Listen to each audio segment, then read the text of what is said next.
आपके अपने YouTube channel global science IQ में आप सभी लोगों का मैं हार्दिक स्वागत करती हूँ। इसी के साथ साथ आप सभी लोगों को गुड इवनिंग। जैसा कि आप सभी लोगों को पता है, हम इवनिंग में 8 बजे के समथिंग एक 500 क्वेश्चंस की सीरीज चला रहे हैं, जिसकी ये क्लास नंबर 31 है, जिसमें आज हम आपके लिए NCERT केमिस्ट्री में दिए हुए मोस्ट इम्पोर्टेंट MCQ लेकर के आए हैं, जो कि आपके एग्जाम के लिए बहुत ही इम्पोर्टेंट क्वेश्चन है। तो आप सभी लोग आज की क्लास को बिल्कुल भी स्किप मत करें, अंत तक देखें, क्योंकि आज के क्वेश्चन थंबनेल पर लिखे हुए सभी एग्जाम के लिए बहुत ही इम्पोर्टेंट क्वेश्चन है। और इसी के साथ साथ यदि आपको हमारी वीडियो अच्छी लगे, पसंद आए, तो प्लीज इसे लाइक एंड दोस्तों के साथ शेयर करना बिल्कुल भी ना भूलें।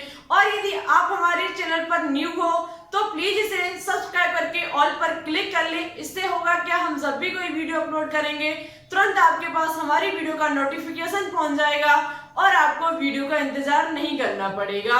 तो फिर टाइम ना वेस्ट करते हुए बात करते हैं आज के फर्स्ट क्वेश्चन पर, नजर डालते बोर्ड की तरफ। आज का फर्स्ट क्वेश्चन है कि यदि किसी तनु विलयन में विलेय N1 मोल तथा विलायक N2 मोल घुले हों तो विलेय का मोल प्रभाज है।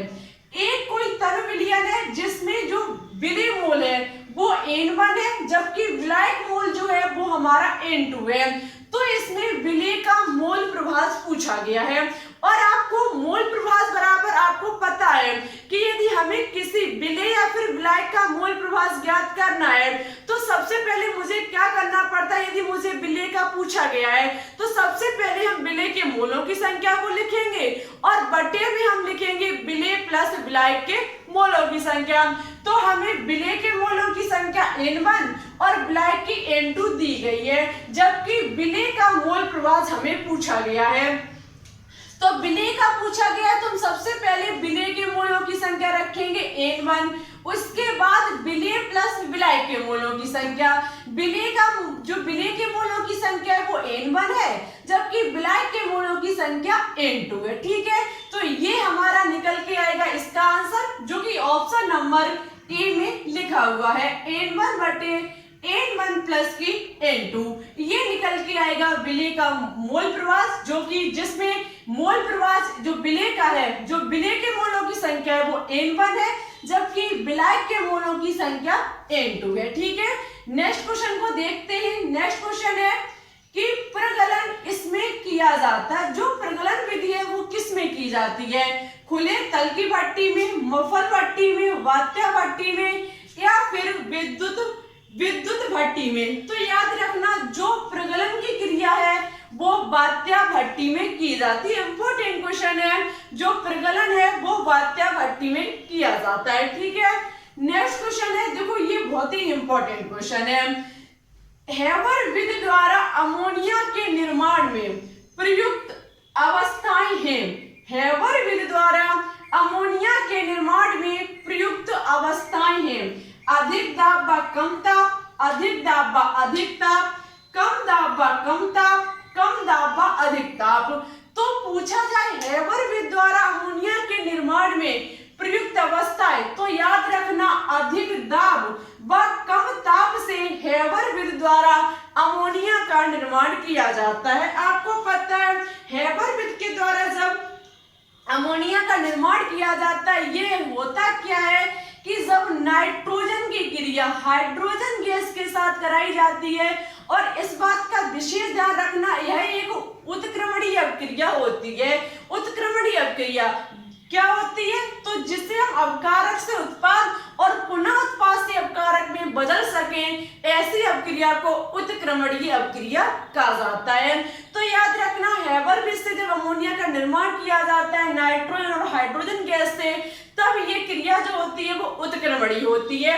यहाँ पर होता क्या है, Fe यहाँ पर उत्प्रेरक के रूप में कार्य करता है, जबकि मॉलिब्डेनम जो होता है वो यहाँ पर वर्धक का कार्य करता है। ठीक है, जो मॉलिब्डेनम होता है वो वर्धक का कार्य करता है, और Fe जो होता है, लोहा जो होता है, आयरन जिसे कहते हैं, वो यहाँ पर उत्प्रेरक का कार्य करता है। इसके कराने से हमारी NH3 अमोनिया का निर्माण हो जाता है। ठीक है, NH3 अमोनिया गैस का निर्माण हो जाता है। यदि आप संतुलित करना चाहें तो इसे हम संतुलित भी कर सकते हैं कुछ इस प्रकार से, ठीक है। और याद रखना ये जो क्रिया होती है वो अधिक दाब व कम ताप पर संपन्न होती है। और याद रखना यह एक ऊष्माक्षेपी अपक्रिया है, ठीक है। यह एक ऊष्माक्षेपी अपक्रिया है जिसमें ऊष्मा जो होती है वो बाहर निकलती है, ठीक है। ये क्वेश्चन इंपॉर्टेंट क्वेश्चन है और इससे आपके कई क्वेश्चन बनके तैयार भी हो जाते हैं। नेक्स्ट क्वेश्चन है कि नीला कशिश है, नीला कशिश है NiSO4 × 6H2O, FeSO4 × 7H2O या फिर MnSO4 × 7H2O या फिर CuSO4 × 5H2O। तो याद रखना नीला कशिश जो होता है वो हमारा CuSO4 × 5H2O होता है, ठीक है। क्या होता है CuSO4 × 5H2O हमारा नीला कशिश होता है। आई होप आपको ये सभी क्वेश्चन समझ में आ चुके होंगे। अब बात करते हैं नेक्स्ट क्वेश्चन पर।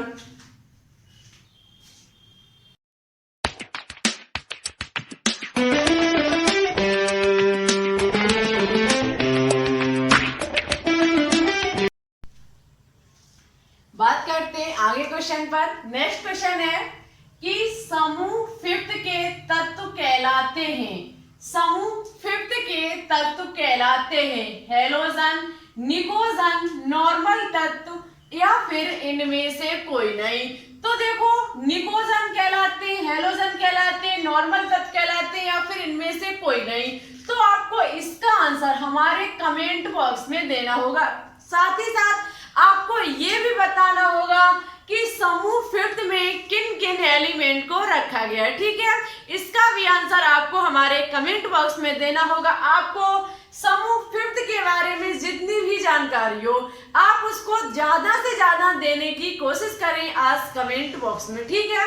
नेक्स्ट क्वेश्चन है कि दाब कम करने से किसी द्रव का क्वथनांक, दाब कम करने से किसी द्रव का क्वथनांक बढ़ जाता है, स्थिर रहता है, घट जाता है या फिर घट या बढ़ सकता है। तो याद रखना दाब कम करने से किसी द्रव का जो क्वथनांक होता है वो घट जाता है। यदि हम किसी भी क्वथनांक का दाब कम करेंगे तो उसका जो क्वथनांक होगा वो कैसा हो जाएगा, घट जाएगा किसी द्रव का जब हम दाब कम करते हैं। अब क्वथनांक क्या होता है, तो याद रखना क्वथनांक वह ताप होता है जिसमें कोई भी पदार्थ वाष्प अवस्था में चेंज हो जाता है। कोई भी पदार्थ वाष्प अवस्था में चेंज हो जाता है उस ताप को क्वथनांक कहा जाता है। और जबकि बात की जाए जल की तो जल का जो क्वथनांक होता है आपको पता होगा 100 डिग्री सेल्सियस होता है। जल जो होता है वो 100 डिग्री सेल्सियस ताप पर किसमें परिवर्तित हो जाता है, वाष्प अवस्था में, ठीक है। तो ये बहुत ही इंपॉर्टेंट क्वेश्चन है। देखो ऐसा नहीं है कि आपके एग्जाम में कठिन से कठिन और सरल से सरल क्वेश्चन पूछे जा सकते हैं या फिर बिल्कुल सरल आ जाए या फिर ज्यादा से ज्यादा कठिन आ जाए। तो याद रखना ऐसा कुछ भी नहीं है।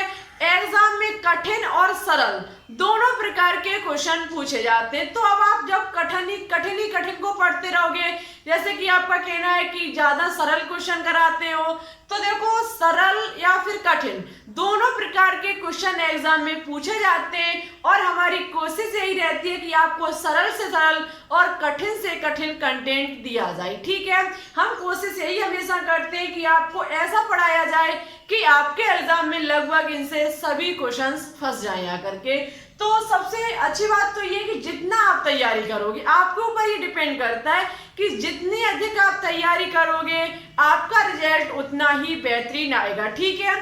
तो ज्यादा से ज्यादा मेहनत करो, कोशिश करो कि आप 2021 में सिलेक्शन ले लो, 2021 में आप डॉक्टर बन जाओ, इतनी कोशिश करो, ठीक है। अभी आपके पास बहुत ही अच्छा मौका है तैयारी करने का, क्योंकि कोविड-19 जैसी महामारी में अभी आप ज्यादा बाहर भी निकल नहीं सकते हो, तो घर बैठे करना ही क्या है, ओनली आप तैयारी करो, ठीक है। कुछ ज्यादा आपके लिए काम नहीं है, 24 घंटा में ज्यादा नहीं, आप ओनली 6 से 7 घंटे भी यदि स्टडी करते रहे तो आप 2021 में 100% सेलेक्ट हो जाओगे।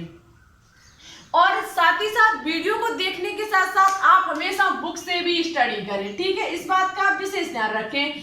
ऐसा नहीं है कि आप ओनली वीडियो को देखिए, सुनिए, ओनली इससे ही आपकी तैयारी हो जाएगी, तो ऐसा नहीं है। आपको साथ ही साथ एनसीईआरटी बुक जो आपके पास होगी क्लास 11th और 12th की, उससे भी आप लगातार अपनी स्टडी को कंटिन्यू रखें और हमसे जितना भी होगा हम आपके लिए अच्छे से अच्छा कंटेंट लाने की कोशिश करेंगे। उसके लिए हमें आपकी सपोर्ट की आवश्यकता है। आप जितना इस चैनल को सपोर्ट करोगे आपके लिए हम उतना ही अच्छा कंटेंट लाने की कोशिश करेंगे। और यदि आप सपोर्ट करोगे, प्यार दिखाओगे इस चैनल को, तो ये आपका जो ग्लोबल साइंस आईक्यू परिवार है ये भी थोड़ा बढ़ जाएगा, ठीक है।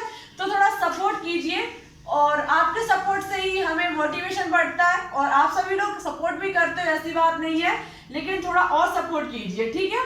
तो फिर बात करते हैं आज के नेक्स्ट क्वेश्चन पर।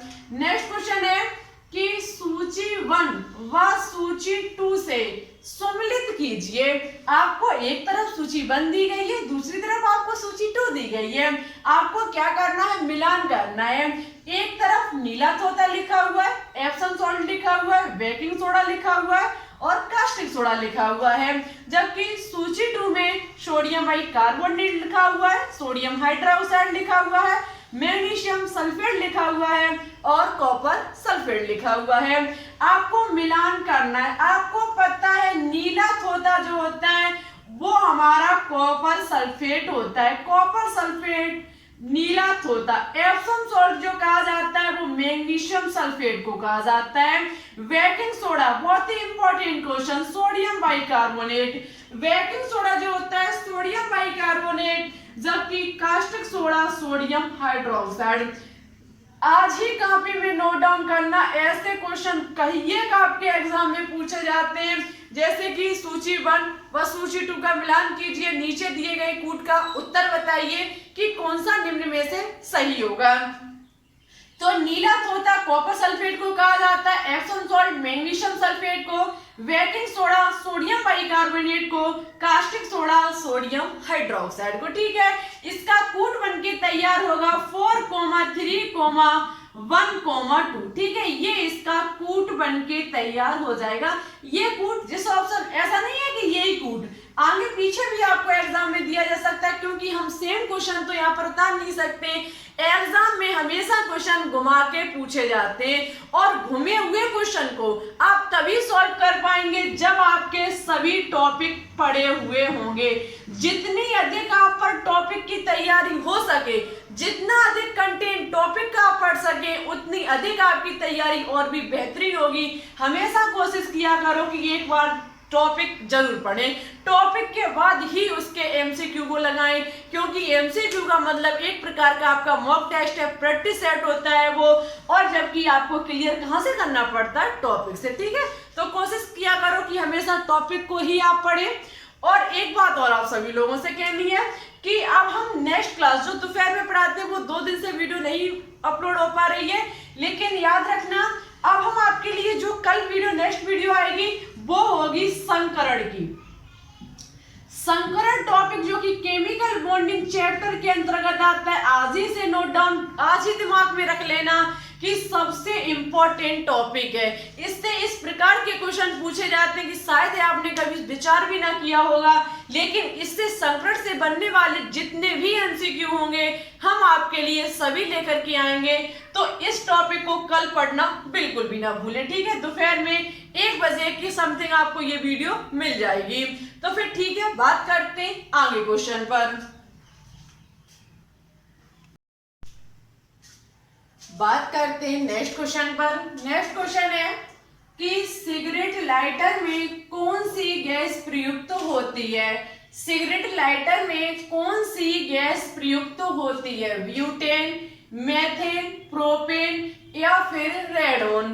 तो याद रखना जो सिगरेट लाइटर होता है उसमें ब्यूटेन गैस प्रयुक्त की जाती है। जो ब्यूटेन गैस होती है जिसका फॉर्मूला C4H10 होता है। C4H10 जो ब्यूटेन गैस होती है इसका प्रयोग सिगरेट लाइटर में किया जाता है। और ये याद रखना जो ब्यूटेन गैस होती है यह एक ज्वलनशील गैस होती है, ठीक है। ब्यूटेन गैस जो होती है वो एक ज्वलनशील गैस होती है, इसलिए इसका प्रयोग किसमें किया जाता है, सिगरेट लाइटर में, ठीक है। ये इंपॉर्टेंट क्वेश्चन है, एग्जाम में पूछा जा सकता है कि ब्यूटेन गैस कैसी होती है। तो ब्यूटेन गैस एक ज्वलनशील गैस होती है, ठीक है, ज्वलनशील हाइड्रोकार्बन है, ठीक है। नेक्स्ट क्वेश्चन है, मीथेन गैस उत्पादन करने वाले क्षेत्र हैं। मीथेन गैस उत्पादन करने वाले क्षेत्र हैं गेहूं के खेत, धान के खेत, कपास का खेत या फिर मूंगफली का खेत। तो याद रखना मीथेन गैस जो होती है वो धान के खेत के क्षेत्र में उत्पादन इसका होता है धान के क्षेत्र में। याद रखना जो मीथेन गैस होती है जिसे गोबर गैस के नाम से भी जाना जाता है, ये हमारी दलदली स्थानों पर पाई जाती है, दलदली स्थानों पर, ठीक है। दलदली स्थानों पर मीथेन गैस का उत्पादन होता है जिसे गोबर गैस के नाम से जाना जाता है। इसका फॉर्मूला CH4 होता है, ठीक है। ये एल्केन का एक प्रथम सदस्य है, ये भी याद रखना, एल्केन श्रेणी का यह प्रथम सदस्य जो कि धान के खेत में इसका उत्पादन होता है, मींस दलदली स्थानों पर इसका उत्पादन होता है, ठीक है। इससे कहिए पॉइंट एग्जाम के लिए इंपॉर्टेंट है। आज का नेक्स्ट और लास्ट क्वेश्चन है कि निम्नलिखित में से कौन सा रसायन फल पकाने के लिए उपयोग में लाया जाता है, sodium chloride, calcium carbide, potassium chloride या फिर इनमें से कोई नहीं। तो याद रखना रसायन फल पकाने के लिए उपयोग में जो लाया जाता है वो कैल्शियम कार्बाइड होता है। कैल्शियम कार्बाइड का जो फॉर्मूला होता है वो CaC2 होता है, ठीक है। Calcium carbide CaC2। याद रखना रसायन फल पकाने के लिए ये जो प्रयोग में लाया जाता है कैल्शियम कार्बाइड, ये फलों को पकाने की प्रक्रिया में जो कैल्शियम कार्बाइड होता है ये जल से अभिक्रिया करके एसिटिलीन बनाता है जो कि हरे फल को पकाने के लिए प्रयोग में लाया जाता है। ये कैल्शियम कार्बोनेट को मिलाया जाता है रासायनिक फल पकाने के लिए। ये वह क्या करता है, नमी के साथ क्रिया कर लेता है और बना लेता है एसिटिलीन, जो आपका होता है क्या, जो आपकी एसिटिलीन गैस होती है वह उसमें परिवर्तित हो जाता है। आपको पता है हरे फल पकाने के लिए एसिटिलीन गैस का प्रयोग किया जाता है, ठीक है।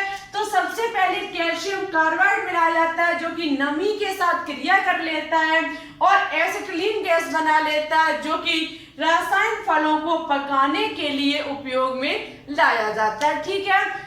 तो आज के क्वेश्चन यहीं पर समाप्त होते हैं। जो हमने आपको आज क्वेश्चन होमवर्क में दिया उसका आंसर कमेंट बॉक्स में जरूर दें। और सॉरी जो हम पिछली क्लास में एक क्वेश्चन होमवर्क में दिया था, जिन बच्चों ने नाम लिए हम आज उनका नाम लेके नहीं आ पाए, सॉरी, मुझे याद नहीं रहा, अभी याद आया, लेकिन कोई बात नहीं। ज्यादातर सभी बच्चों ने क्वेश्चन का आंसर राइट ही दिया। आज जो क्वेश्चन एक होमवर्क में दिया उसका आंसर आप कमेंट बॉक्स में जरूर दें। 100% जो बच्चे आज के क्वेश्चन को सही और अच्छे से देंगे नेक्स्ट क्लास में उनका नाम हम अवश्य लेकर के आएंगे, और वो भी टॉप 5 स्टूडेंट का, ठीक है। उसमें लगा हुआ है top 5 student, only top 5 student का ही नाम लिया जाएगा। जो सबसे पहले टॉप 5 स्टूडेंट क्वेश्चन का आंसर देंगे नाम ओनली उन्हीं का लिया जाएगा। तो आज की क्लास यहीं पर फिनिश करते हैं। कैसी लगी जरूर बताएं, अच्छी लगे तो लाइक एंड दोस्तों के साथ शेयर करना बिल्कुल भी ना भूलें। हमारे चैनल पर न्यू हो तो प्लीज इसे सब्सक्राइब करके ऑल पर क्लिक कर लें। इससे होगा क्या, हम जब भी कोई वीडियो अपलोड करेंगे तुरंत आपके पास हमारी वीडियो का नोटिफिकेशन पहुंच जाएगा और आपको वीडियो का इंतजार नहीं करना पड़ेगा। तो फिर ठीक है, चलते कल दोपहर में संकट वाली क्लास को लेना बिल्कुल भी ना भूलें। सबसे इम्पोर्टेंट क्लास है आपके एग्जाम के लिए, ठीक है। तो thanks for watching this video. जय हिंद, जय भारत।